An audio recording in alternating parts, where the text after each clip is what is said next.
Gracias por acompañarnos, edición especial de Moradores, compartiendo una charla, un café, en un precioso lugar donde, como de costumbre, no porque seamos nosotros, nos reciben espectacularmente bien y a todos ustedes que quieran pasar por acá los atenderán de la misma manera. Gracias por acompañarnos, les decía, en este Moradores especial, conversando con los candidatos a la Intendencia, pensando lógicamente en el próximo 11 de mayo, la instancia electoral departamental y municipal, el último mojón de un proceso que hace un rato largo que ha comenzado.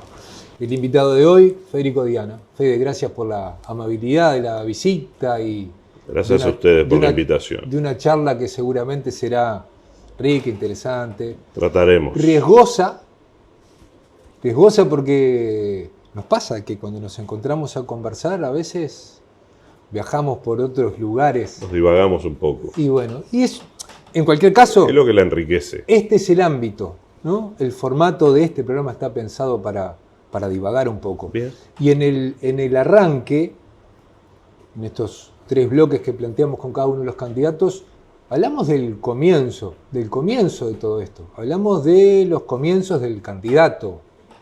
Y cuando digo comienzo, uno puede agarrar la carta que quiera.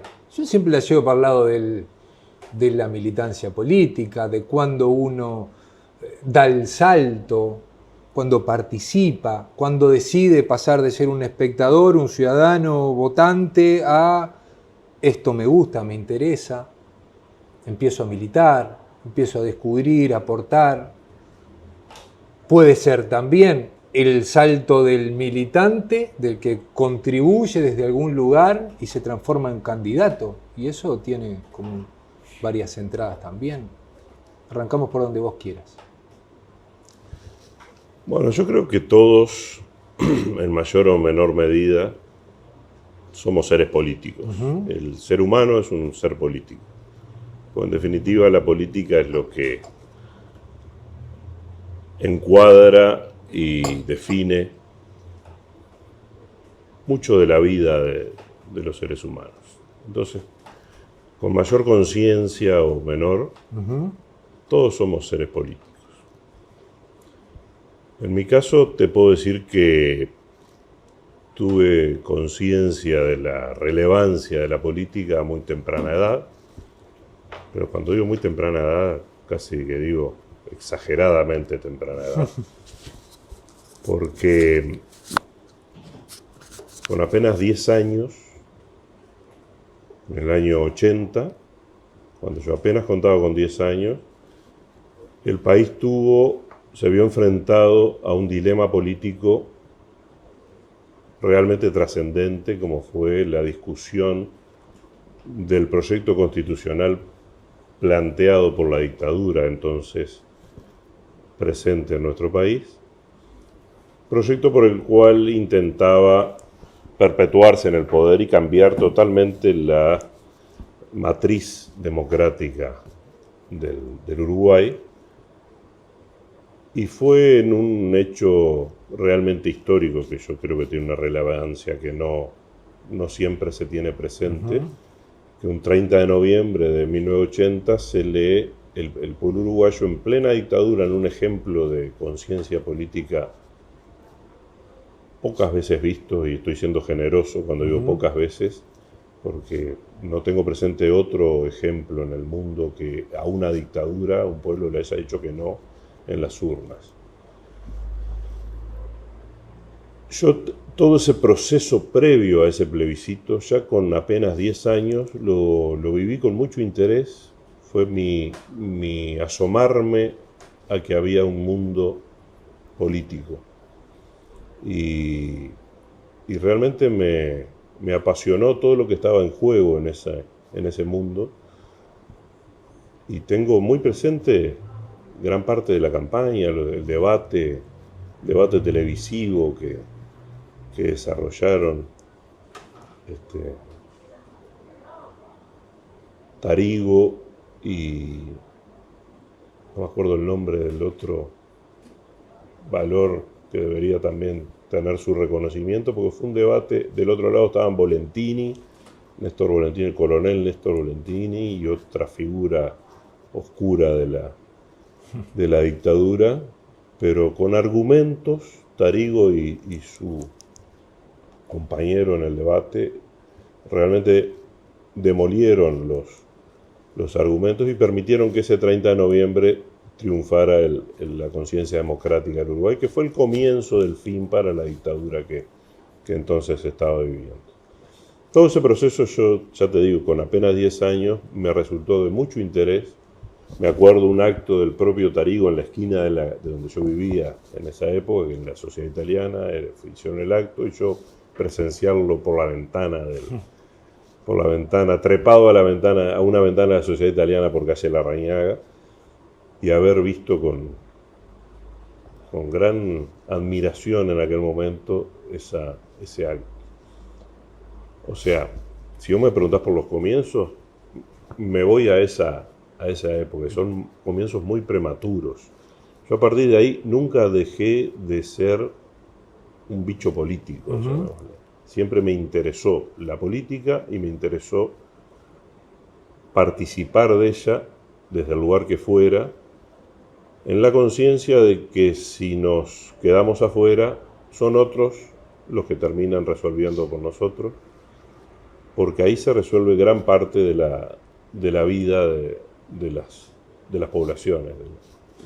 Y desde ese lugar, en cualquier caso, la trayectoria, el trayecto de cara a terminar siendo hoy candidato a la intendencia, ¿cuánto pasó? Y bueno, estamos hablando de 45 años atrás. Independientemente de lo temporal. Pero lo temporal juega, es una variable inevitable, porque es la que seguro que está presente siempre. Esa siempre, sí. O sea, está siempre presente. Y en esos 45 años ha habido distintos momentos, distintas instancias de participación, de participación política, ya sea a nivel gremial estudiantil primero. Qué lindo lugar ese. Precioso lugar de ejercicio y de desarrollo y maduración de la conciencia. Seguir como espectador lo que fueron los procesos posteriores del 82, la apertura en el 84, ya empezar a militar en un comité de base en el 84, siendo todavía un adolescente de apenas 14 años, y seguir siempre en contacto con la política, casi sin solución de continuidad, con mayor o menor grado de involucramiento, pero siempre con interés en el mundo político. Los grados de involucramiento llegaron hasta ejercer algún cargo electivo, por ejemplo como edil en su momento. Si bien era suplente, tuve en aquel periodo algunos momentos de participación bastante interesantes, por lo menos para mí, y creo que pude hacer mis aportes. Y bueno, llegamos a esta otra etapa de madurez con bastante camino recorrido, trabajando ya desde hace años desde el lugar del militante de base. Yo participo del comité de base en el que participé ya en el año 84, en el Paco Espínola. En el mismo comité de base vengo participando hace años y bueno, desde los compañeros de base es que surgió la idea de promover mi nombre para esta candidatura que hoy estamos tratando de llevar adelante de la mejor forma posible y haciendo honor a quienes confiaron en que pudiera yo jugar ese rol, siempre teniendo presente de que es un rol individual dentro de lo que es un proceso colectivo o no es, ¿verdad? Haces mucho énfasis en eso. Yo hago mucho énfasis porque es nuestra visión de la política. La política entendemos que jamás puede ser un proyecto personal. Siempre tiene que ser un proyecto colectivo si se quiere que esté bien motivada y bien llevada adelante y que atienda lo que tiene que atender, que en definitiva es el interés general. interés de la colectivo. Entonces, si atiende al interés colectivo, está bueno también que sea una construcción colectiva lo que se lleve adelante.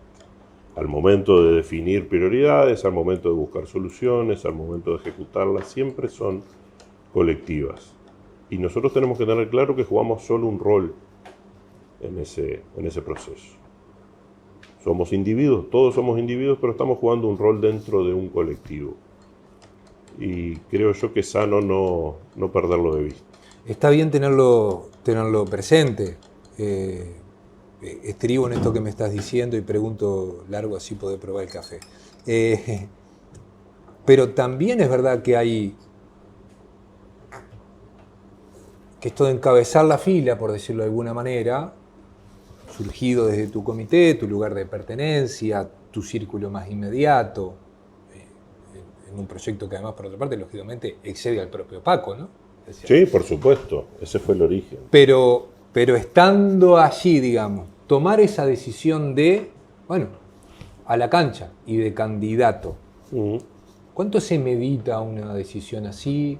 ¿Cuánto se complejiza? ¿Cuánto no? Vos no quiero inducirte a la respuesta, pero me dijiste, y me quedó muy presente, me dijiste en otro kiosco, a mí me resultó fácil porque el colectivo ya venía acompañando y había decidido, y eso me generó una cierta facilidad. Sí, no solo el colectivo del Paco, sino que yo te comentaba en tu otro kiosco al que referías, que personalmente yo había vivido un proceso de construcción de ese rol asignado a mí desde mi afuera. Desde mi afuera en el sentido de que hace años que me vienen en el marco de la comunidad, en mi interacción con la comunidad, en la calle, en reuniones, en círculos en los que uno se mueve naturalmente, me vienen planteando esa posibilidad, o sea, otras cabezas estaban elaborando en su análisis la posibilidad de que yo fuera candidato mucho antes de que yo siquiera me lo planteara asumir el rol. Entonces, yo es lo que te decía en esa otra oportunidad y es así, que cuando en definitiva recae la designación en mí, yo ya tenía una construcción previa hecha desde una afuera que a mí me permitió tener ya andado el camino de asumir el rol, y solo tuve que analizar pros y contras, sobre todo, no tanto para mí, que como bicho político que soy, estoy dispuesto a asumir el desafío y cumplir el rol que me asignen el colectivo, sino los pros y contras, sobre todo para mi entorno, que siempre hay que tomarlo en cuenta y valorarlo. Y bueno, conversado que fue con el entorno más inmediato y con mayor o menor entusiasmo fue aceptado, dimos el visto bueno. Y alguien lo tiene que hacer, alguien tiene que cumplir el rol, y acá estamos aportando lo nuestro para hacerlo. Fede, la última de este bloque. En esto que me estás planteando, todo lo que estamos en el mundillo político, por decirlo de alguna manera, en el círculo rojo, como se le quiera poner, y yo creo que buena parte de la ciudadanía también está como mucho más atenta a estas cuestiones de lo que en primera instancia tenemos el reflejo de pensar. No es la primera vez, vos lo decías, y es un dato de la realidad, que tu nombre aparece en la previa de los procesos de designación de candidatos. No es la primera vez. No, pero tercera. Es la tercera. Es la primera vez que se puede concretar. En una instancia que yo siempre digo, a mí me encanta porque la veo de afuera, digamos, que son los plenarios departamentales del Frente Amplio. Es un lugar, si uno pudiera verlo permanentemente, es muy rico, muy fermental, es muy interesante, y yo le agrego siempre, es muy impredecible el plenario del Frente Amplio. ¿Qué ¿qué entendés que cambió? Y en cualquier caso, si los procesos anteriores han de alguna manera cimentado, nutrido, o si hicieron flaquear esta posibilidad. El Frente Amplio es el colectivo orgánico al que obviamente pertenezco, en el cual milito, en el cual desarrollo mi rol político como militante de base, y tiene sus lógicas. Y bueno, en los dos procesos anteriores, ese colectivo entendió que no era momento, por las razones que fueren, para que mi nombre cumpliera el rol en esa candidatura, y en este momento las ecuaciones cambiaron y entendió que estaban dadas las condiciones, y acá estoy. No me lo planteo mucho más allá de eso el análisis, porque sé que hay muchas variables que confluyen, que transversalizan las decisiones, y no le veo mayor sentido a ver qué fue lo que cambió o lo que no cambió. Sí, me remito al resultado. A los hechos. A los hechos y al resultado. En aquel momento se entendió que no era momento, que mi nombre no aportaba al rol que tenía que se pretendía, y en este momento el colectivo entendió que podía aportar. Vamos arriba, acá estamos. Hablaremos del aporte, hablaremos de la campaña, pero lo tenemos que hacer después de esta primera pausa. Estamos haciendo desde el Café del Teatro esta instancia especial, este programa especial, estos programas especiales, ciclo especial, pongan el nombre que usted quiera, desde el Café del Teatro, conversando con los candidatos a la Intendencia. La pausa, ya seguimos.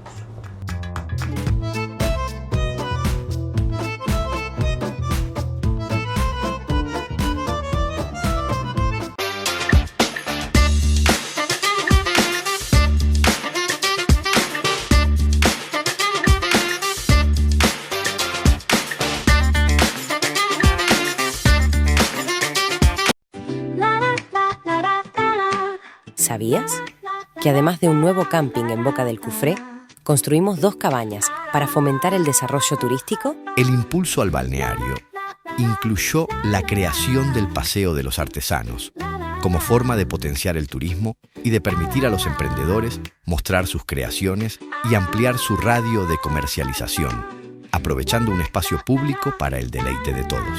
Con tu aporte, seguimos creciendo. Con tu aporte, todo es mejor. Intendencia de San José.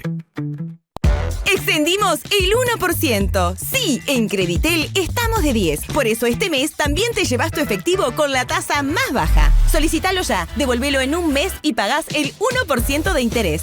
Sí, escuchaste bien, 1% para todos. Pedilo ahora en cualquiera de nuestras sucursales, porque somos los número 1, con solo el 1% de interés. Creditel, más al toque que nunca.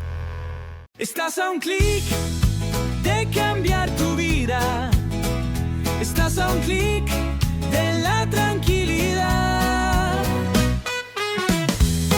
En abril, si tu cédula termina en -4, podés cambiarte a la Asociación Médica por FONASA. Desde nuestra web o nuestras redes sociales, accede al formulario de preafiliación para que un asesor se comunique contigo y te haga todo más fácil. Estás a un clic, ven y cambiante ya. Estás a un clic. Estás a un clic de cuidar tu salud en el mejor lugar. ¿Sabías que los más pequeños de la casa también necesitan lentes de sol? En Óptica Ferieda están homologados por el Ministerio de Salud Pública, 100% filtros, la mejor calidad y unos diseños exclusivos. Te invitamos. Óptica Ferieda.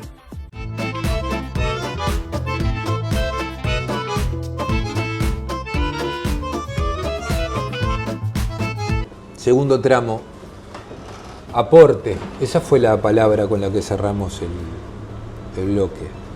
Aporte que se instala en una campaña electoral rumbo a las elecciones del 11 de mayo. ¿Cuál es el aporte tuyo al Frente Amplio y cuál es el aporte del Frente Amplio para el departamento? Hablemos de propuestas, hablemos de la campaña. Caminemos por ese lugar. El aporte que yo le puedo hacer a la campaña es ser el vehículo de comunicación con la gente, tratar de que en ese ida y vuelta con la gente pueda servir para recoger las inquietudes con la mayor fidelidad posible y para poder transmitir a la gente la visión que desde el colectivo tenemos sobre cómo tienen que encararse las soluciones a esas inquietudes y a esos problemas. Hay dos matrices principales que entendemos que serían los aportes principales en cuanto al cambio más notorio en la forma de llevar adelante el departamento. Por un lado está hacerlo en clave de transparencia y de equidad, y cuando hablo de equidad hablo de erradicar totalmente un mal tan naturalizado, particularmente en San José, como es el clientelismo. Y por otro lado, el eje de la participación como clave, como forma en todos los temas de llevar adelante la gestión. Si te pregunto dos columnas, esos son los dos pilares. Son las dos. A partir de ahí, un montón de cosas, pero a partir de ahí, con esa forma, esa señal de identidad. La señal de identidad de una gestión del frente tienen que ser la transparencia, con esta pata, digamos, necesaria de erradicación del clientelismo, y la participación. La participación en todos los niveles posibles. A partir de esos dos ejes, matrices y señas de identidad de una gestión frente amplista, hay que asegurarse de que nadie quede atrás en la atención de sus derechos y en darle los servicios que el gobierno departamental tiene que darle, y que tampoco ninguna zona del departamento quede atrás, sea postergada ni discriminada en el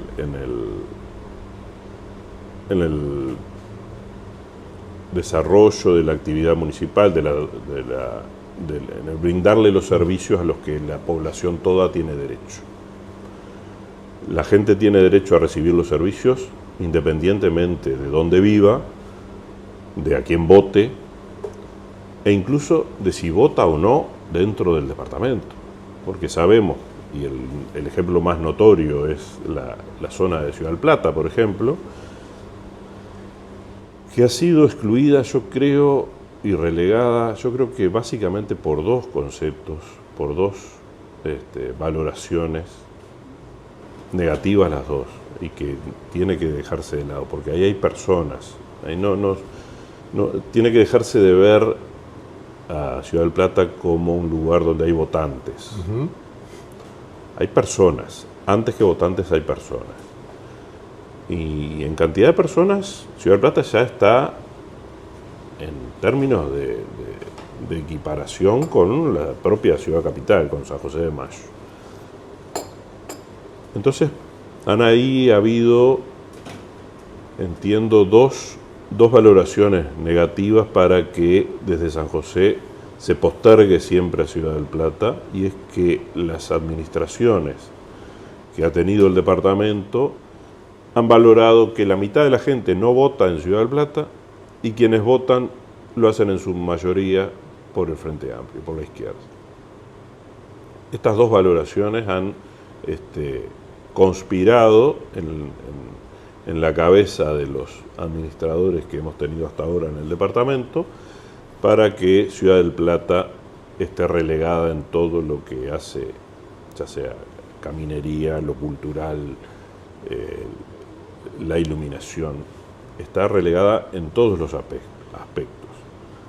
Hay que corregirlo y tener presente primero lo que decía, que lo que hay ahí son personas antes que votantes, y segundo, que todas las personas del departamento tienen derecho a recibir todos estos servicios en equidad de condiciones y siendo priorizados de acuerdo a sus necesidades y no a sus colores políticos. Como me refiero a ese ejemplo, obviamente hay que valorar la otra cara de la moneda. El Frente Amplio tendría que discriminar a zonas que tradicionalmente no son un lugar de buena votación para el Frente Amplio. De ninguna manera. El Frente Amplio tiene que atender a todos por igual.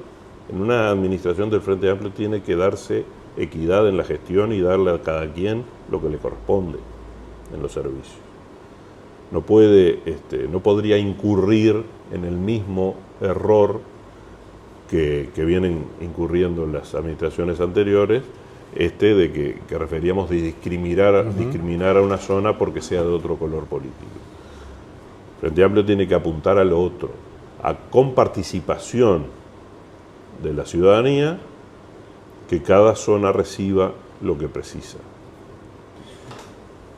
Buena parte de eso, de conocer esa realidad, se está desarrollando ahora en el marco de esta campaña. Idas, visitas, recorridas, reuniones. ¿No? A veces las reuniones son con la cercanía del algoritmo, ¿no? Aquel que está proclive, frente amplista, que se arrima, pero también de las otras instancias. Hemos buscado particularmente tener instancias con gente que a priori puede creerse que no están tan afines a nuestras posiciones, y nos hemos encontrado, como yo que tengo por mi propio ejercicio la tendencia a no caer en los prejuicios, yo tenía la expectativa de que iba a encontrar más coincidencias que diferencias en muchos de esas reuniones con gente que podía aparecer a primera vista como no tan afines a nuestras posiciones, y hemos realmente encontrado muchas coincidencias, muchos más de las que se podía pensar para gente que podía pensar gente que partiera de esos prejuicios.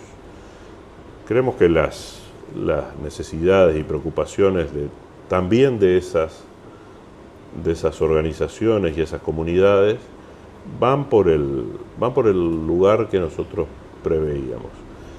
Lo que hay que romper es lo otro, lo que pasa. Hay que romper los prejuicios y hay que romper la lógica clientelística. Yo hago hincapié en esto porque es un mal instalado en el país todo, pero particularmente en San José, que le ha hecho mucho daño al departamento. Ha también ayudado a fortalecer los prejuicios. Entonces es una dinámica que hay que romper y desinstalar para que empiece a funcionar con otra lógica todo lo que es gestión y administración del departamento, y empezar a desnaturalizar lo que es tóxico, que es toda esta práctica clientelar, y empezar a naturalizar lo que debe ser, que es una gestión equitativa para todos los josefinos. Fede, explícame o profundizame en esta línea del clientelismo, más allá de lo que uno puede imaginar en primera instancia, o lo que salta naturalmente, ¿no? Ingresos discrecionales, tal. Poneme un ejemplo. De la afectación. El clientelismo tiene múltiples manifestaciones. Desde el generar favores, y no podemos perder de vista de que quien da los favores o los beneficios no lo está haciendo con la suya. Tenemos el caso de Besossi, que estaba tan naturalizada esa forma clientelar que había en Soriano, estaba tan naturalizada, que lo primero que él dijo fue: deberían ir los 19 intendentes presos, porque parte de la idea que es la forma de administrar un departamento, hacerle favores, no discrecionalmente, porque la discrecionalidad es una es un concepto que el derecho maneja, que legítimamente el administrador tiene la posibilidad, es un margen para manejarse discrecionalmente con el uso de los recursos. Pero la discrecionalidad en su aplicación es legítima porque tiene un fundamento para tomar las opciones de aplicación de los recursos que siempre son limitados. Cuando no hay un fundamento legítimo, de lo que hay que hablar es de arbitrariedades, no de discrecionalidades. Y lo que hay son manejos arbitrarios en el clientelismo. La asignación arbitraria de recursos públicos, que de eso se trata, para favorecer y dejar de favorecer a otros, en la medida que son limitados los recursos, y que esas arbitrariedades sean definidas por la fidelidad política del jerarca arbitrario, del administrador arbitrario, es lo que hay que terminar de desinstalar, esa idea. Y las manifestaciones del clientelismo son muy variadas, desde pedir el voto a cargo de un cargo, de un ingreso a la administración departamental, a pedir el arreglo de un camino, a dar el arreglo de un camino a cambio de un voto, una bolsa de Portland, una chapa, una canasta, colchones ante situaciones desgraciadas como puede ser una inundación. Porque se usan, hay que tener presente que en estas prácticas clientelares tan naturalizadas se usan situaciones realmente desgraciadas para la gente y se juega con la necesidad de la gente, aún en situaciones dramáticas como pueden ser las inundaciones que cíclicamente vivimos en la ciudad. También es clientelar la asignación de horas extras a la interna de la administración. Te doy horas extras a vos que estás conmigo, a este que no está conmigo no le doy las horas extras que puede estar queriendo hacer. Y acá tenemos la perversión de que hay salarios bajos, que quizá lo que debería hacerse es mejorar los salarios para que no haya necesidad de recurrir a las horas extras, pero se mantienen bajos los salarios para poder tener este manejo de premios y castigos con la asignación de horas extras. Hay que romper con toda esa lógica, porque es muy perversa esa lógica. La lógica clientelar es muy perversa y en definitiva en la base siempre está el uso y el abuso de las necesidades de la gente. ¿Por qué no se ha buscado una solución definitiva al tema de las inundaciones? Lamentablemente uno se queda con la sensación de que las administraciones departamentales terminan no buscando una solución al problema de fondo, porque les sirve periódicamente tener que ir a darles, a favorecer y a darles canastas, a ayudarlos a desalojarse. Es muy duro lo que estoy diciendo. Es muy duro, pero uno se queda con esa sensación. No se ataca el problema de fondo porque se termina la administración perpetuando en el poder con la atención del problema cuando eclosiona. En un rato, yo esto lo comento, pero muy como al pasar, porque no me gustan los falsos vivos, en un rato, más tarde, esta tarde, se va a presentar las bases programáticas departamentales del Frente Amplio. ¿Con qué me voy a encontrar ahí adentro pensando en estas cuestiones? En las 12, incluso en la cuestión de las inundaciones. ¿Con qué me voy a encontrar? Cuando yo abra, después que los escuche hablar y abra el documento. El compromiso del Frente Amplio y el documento lo deja traslucir en cada una de sus capítulos, subcapítulos, incisos. Son estas dos matrices de las que hablamos hoy. Erradicar el corazón está allí. El corazón está ahí. Que sea una gestión transparente y participativa. Si vamos al tema de las inundaciones, somos todos conscientes y no podemos hacer promesas ligeras, a la ligera, decir esto lo vamos a arreglar así o asá. Sí nos comprometemos a buscar soluciones al problema. Y no tratar de perpetuarlo para caer en el asistencialismo clientelar. Pero es un problema que tiene tantas... No agarrás el informe de la Facultad de Ciencia y empezás a encontrar tantas cosas. El mayor problema que tienen las inundaciones es que es multicausal. Pero cuando hablamos de multicausal estamos hablando de causas tan diversas. Absolutamente. Tan diversas como el dragado o no dragado del río es solo un aspecto muy casi que menor del problema. Comparto. A eso hay que sumarle la eliminación de los montes nativos durante mucho trayecto del río San José y de sus afluentes. Sociales, cuestiones culturales. Hay un factor determinante, es el cambio en la forma de cultivo que ha habido en nuestro campo. El tema de la siembra directa y la fertilización con agroquímicos determinados han cambiado la morfología.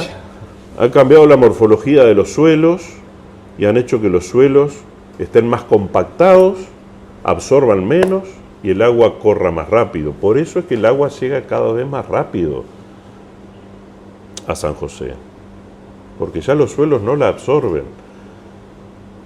Y no tienen, además, como recién decíamos, los montes nativos que también cumplían su función.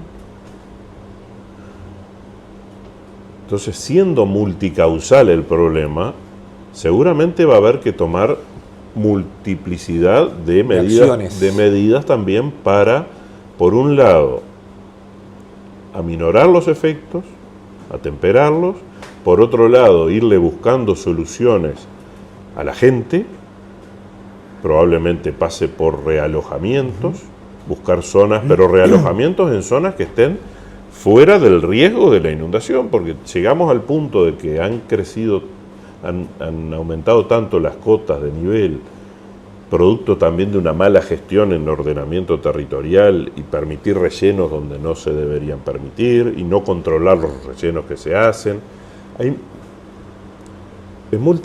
Totalmente, si hay un fenómeno en San José que San José sufre, que es multifactorial, es este. Comparto. Entonces hay muchísima cosa que atender. Pero seguramente también haya que pensar en lugares de realojamiento y lugares de realojamiento lejos de la zona inundable. No tan cerca que si la próxima inundación, como ya sucedió en estos años, en 3 ocasiones, la gente fue realojada en una zona tan cercana que inundaciones que superaron las cotas anteriores terminaron inundando a los realojados. Hay que evitar eso con un estudio serio del asunto y buscando soluciones realmente técnicamente sustentadas y serias y que tomen en cuenta a la gente. Y soluciones que escapan también a la Intendencia, ¿o no? Algunas sí y otras no, y hay otras que desde la Intendencia se podría hacer mucha cosa. San José, todos los que vivimos acá, San José de Mayo, sabemos que lugar de crecimiento tiene hacia el oeste, ¿no? Oeste y suroeste. Son los lugares para donde puede crecer la ciudad. Busquemos alternativas para ahí. Pero a su vez no podemos dejar de tener en cuenta que el casco céntrico de la ciudad está lleno de inmuebles y áreas o desaprovechadas o aprovechadas en funciones que quizás no deberían estar tan céntricas. Estoy pensando en entes públicos, por ejemplo, que guardan sus camiones en pleno centro y que a esos efectos tienen grandes áreas destinadas a sus camiones, a su maquinaria. Se me ocurren 3 o 4, sí. Hay que andar un poco en la vuelta para tener... ¿No habrá que empezar a priorizar que sea la gente la que viva en esos lugares y no...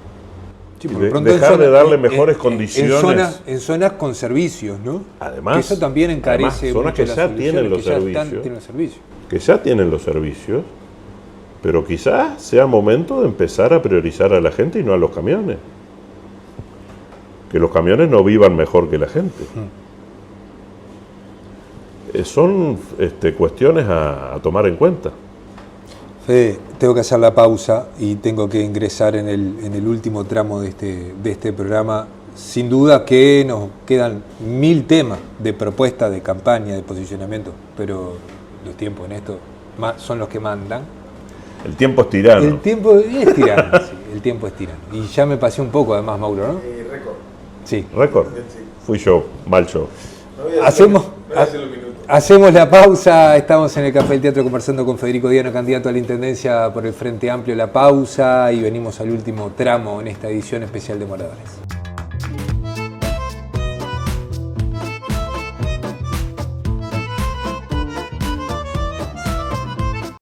Extendimos el 1%. Sí, en Creditel estamos de 10. Por eso este mes también te llevas tu efectivo con la tasa más baja. Solicítalo ya, devolvelo en un mes y pagás el 1% de interés. Sí, escuchaste bien, 1% para todos. Pedilo ahora en cualquiera de nuestras sucursales, porque somos los número 1, con solo el 1% de interés. Creditel, más al toque que nunca. Estás a un clic de cambiar tu vida. Estás a un clic de la tranquilidad. En abril, si tu cédula termina en -4, podés cambiarte a la Asociación Médica por FONASA. Desde nuestra web o nuestras redes sociales, accede al formulario de preafiliación para que un asesor se comunique contigo y te haga todo más fácil. Estás a un clic, ven y cambiante ya. Estás a un clic. Estás a un clic de cuidar tu salud en el mejor lugar. ¿Sabías que los más pequeños de la casa también necesitan lentes de sol? En Óptica Federiga están homologados por el Ministerio de Salud Pública, 100% filtros, la mejor calidad y unos diseños exclusivos. Te invitamos. Óptica Federiga. ¿Sabías que además de un nuevo camping en Boca del Cufré, construimos 2 cabañas para fomentar el desarrollo turístico? El impulso al balneario incluyó la creación del Paseo de los Artesanos, como forma de potenciar el turismo y de permitir a los emprendedores mostrar sus creaciones y ampliar su radio de comercialización, aprovechando un espacio público para el deleite de todos. Con tu aporte, seguimos creciendo. Con tu aporte, todo es mejor. Intendencia de San José.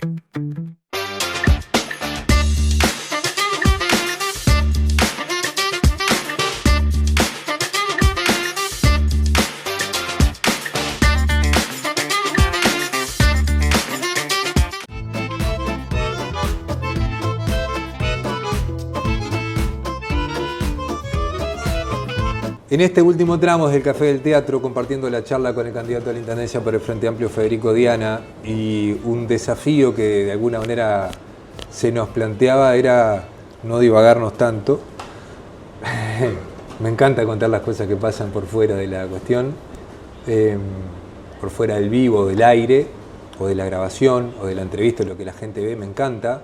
En cualquier caso, llegó el momento para divagar, Fede, porque el último bloque está pensado para hablar del futuro y el futuro es a partir del 12 de mayo, el futuro es mañana de mañana, el futuro es en el siglo XXII.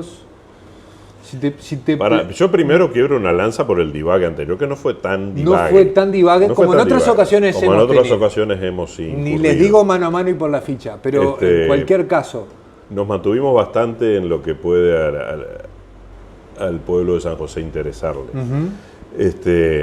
En cuanto al futuro, si te lo planteo así, ¿qué es lo primero que te sale del futuro? Cuando te digo, vamos a hablar del futuro, ¿qué es lo primero esperemos que la ciudadanía del 11 de mayo ubique a nuestra fuerza política en la futura administración del departamento, con estas premisas que veníamos hablando. Que entienda la ciudadanía que son premisas válidas, que le darían un cambio a la administración del departamento positivo y un antes y un después, digamos, para San José. Si nosotros logramos instalar esa idea y que la ciudadanía la comparta y nos ubique en esa responsabilidad, el futuro nos encontrará en ese rol. Y ni hablar que el desafío va a ser no defraudar desde el ejercicio del rol. Realmente sabemos que la transparencia y la participación van a estar presentes. Pero no podemos defraudar en los efectos de esos dos ejes. ¿A qué me refiero? Digo que con transparencia y con participación que vamos a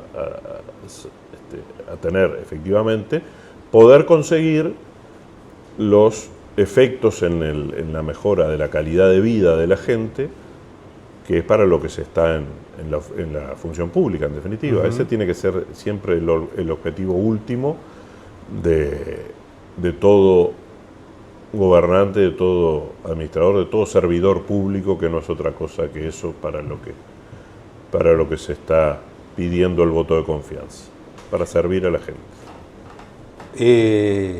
En cualquier caso estoy pensando, ambos pilares se construyen. La transparencia es una construcción, la participación ni que tal vez. La transparencia es una construcción, pero también es un punto de partida. Tenés que tener definido como punto de partida de que eso está fuera de discusión, para a partir de ahí construir mecanismos que favorezcan la transparencia y que desarrollen el accionar político y público con transparencia. Pero primero tenés que tener definido la premisa, el punto de partida. Eso es una definición casi filosófica. A partir de ahí construís, pero precisás el punto de partida claro. Y la participación es generar los mecanismos, tenés que generarlo. Por suerte hay ejemplos varios de participación en distintas administraciones, que ya hay otros que han recorrido ese camino, han tropezado con algunas dificultades, y podemos aprovecharnos mucho de esas experiencias para tratar de no cometer los mismos errores y hallar también nuestro propio camino de participación. ¿Cuántos se vinculan también, no? Porque la participación también se nutre y se estriba en la confianza. Exacto. Y esa confianza viene dada por... ¿no? Exactamente, van de la mano, sin duda que van de la mano. Porque la participación en todos los niveles permite también que la gente vea la claridad con la que se hacen las cosas. Entonces van muy de la mano. Por eso no pueden dejar de mencionarse una y la otra. Esto solo se logra con que la gente deposita la confianza, la expectativa, la esperanza. Y se compromete a participar. Tiene que haber un compromiso de la gente también en participar después, durante la gestión. Y no es estábamos intentando hablar del futuro, pero en cualquier caso, dentro de un rato también es futuro. ¿No es un momento difícil para esto el compromiso de la participación? Hay que generar los mecanismos.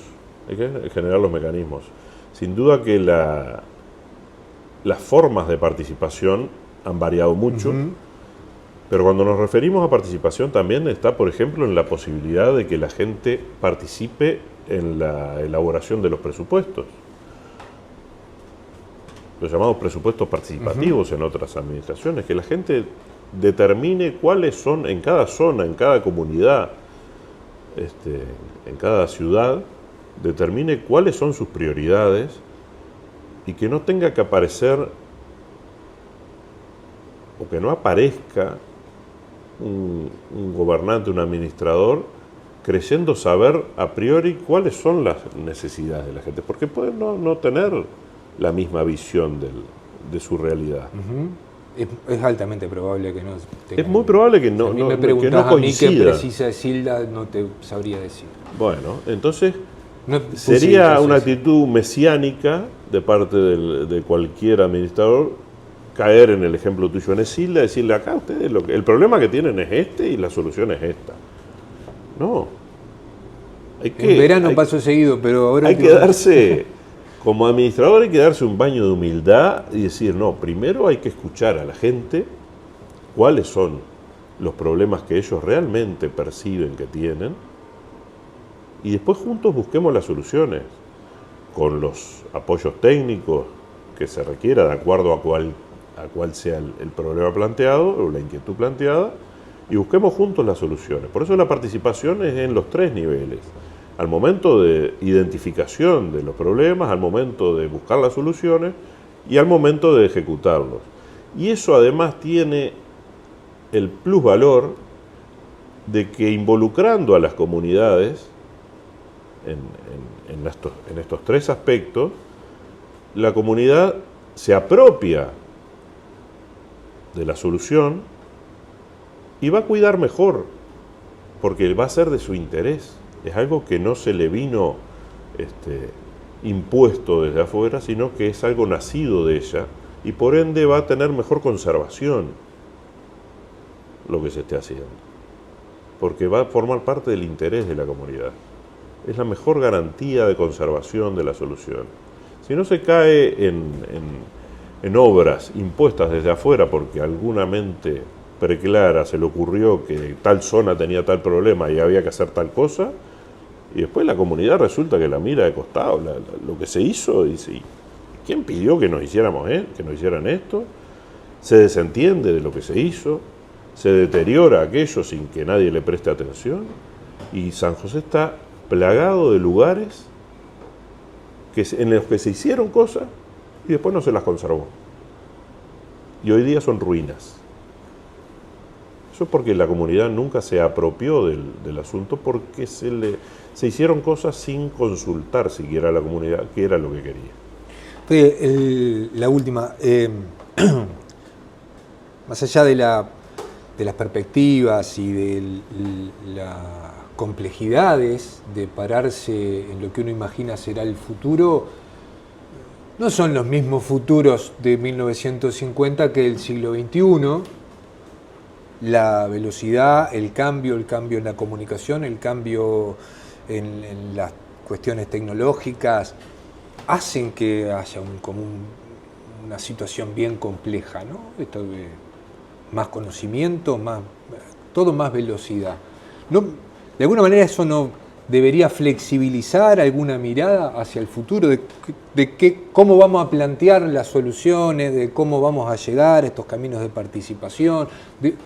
¿No estamos en un momento donde tenemos que ser como más flexibles? Es que justamente esta visión con estos dos ejes que decíamos tiene, entre otras cosas, el componente de la flexibilidad, porque la realidad es dinámica, bien lo estás diciendo vos, es muy dinámica. Cada vez más. Es cada vez más dinámica. Los cambios son cada vez a mayor velocidad, eso está claro.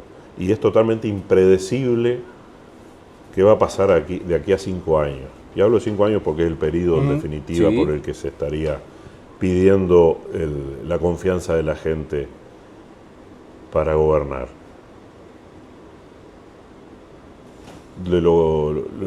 Una de las cosas más ciertas que tenemos es que dentro de 5 años se va a estar jugando el Mundial del 2030. Que en parte algún partido se va a jugar en el Uruguay. Si nosotros en julio del 2030, cuando tengamos que dar por cerrado este periodo de gobierno que está por someterse a la voluntad pública de quién lo va a ejercer. Si nos toca a nosotros ejercerlo, además de que ojalá estemos festejando en esos días la obtención del Mundial, o por lo menos una buena participación. Una buena participación. Si además de eso pudiéramos evaluar que en el periodo pudimos respetar los dos ejes de transparencia y participación que tenemos tan claro que tienen que estar presentes siempre, y además con esos dos ejes conseguimos mejorar la calidad de vida de la gente en todo el departamento, en todas las zonas del departamento, podremos estar plenamente satisfechos. No sabemos desde hoy, desde el presente, cuáles van a ser esas necesidades por esta misma dinámica cada vez más veloz a la que vos te referías. Pero visto desde el 2030 para atrás, sabemos que van a haber surgido problemas, y nuestra evaluación desde ese punto estaría bueno que fuera: surgieron problemas, los resolvimos con participación y transparencia y conseguimos mejorarle la calidad de vida a la gente. Gracias por la charla, por la visita, por el café. Y Gracias la seguimos a ustedes. En cualquier momento. Gracias a ustedes y a la paciencia de la audiencia, si es que todavía están ahí, los que empezaron a vernos hoy hace como una hora. Gracias, Fede, de verdad. Y gracias a ustedes también. Punto final para este capítulo, en este proceso, en este ciclo especial de Moradores, conversando con los candidatos a la Intendencia de San José, instancia que lógicamente dirimirá el ciudadano, el soberano en cualquier caso, el próximo 11 de mayo. Nos vemos en la próxima. Que anden bien. Chao.